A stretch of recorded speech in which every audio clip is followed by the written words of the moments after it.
Ар бир нерсенин таасири бар. Зикирдин таасири жүрөккө бейпилдик келет. Таасири бар. Айвандардан деле таасир өтөт.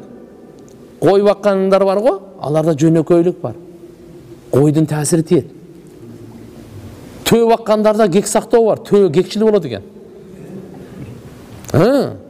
Бир нито кылып койдуңуз, шашпай тур дейт экен. Бир 10 келгенде бирди басат. Кек сактайт экен да. Ат баккандарда текеберлик болот. Ат жөн баспайт, мага койсоң, каптал менен басат го. Туурабы? Айвандардан субханалла ушундай таасир өтүп атат инсанга. А мечит периштелердин чөйрөсү. Мечитте ким бар? Периштелер бар. Периштелерде ушундай таасири бар. Алла Тааланын айтканын аткарат, ага тоң моюн эмес. Ушул таасир келе баштайт. Эгерде биз бош убакытты мечитке өткөрсөк, казинода эмес, дискотекада эмес, көчөдө эмес, келеришке сартан кечке базарда эмес, мейли, зарылчылык бар, аткарайлы, келели, бүттү.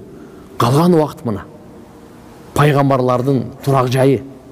Мечит кимдердин турак жайы? Пайгамбарлардын. Пайгамбарлардын офиси, мындай сөз менен айтайын. Офис кабыл аласың го? Саартан кечке иштей турган. Руханият тазалана турган жай. Шунча Алла субханаху таала демек таасир бул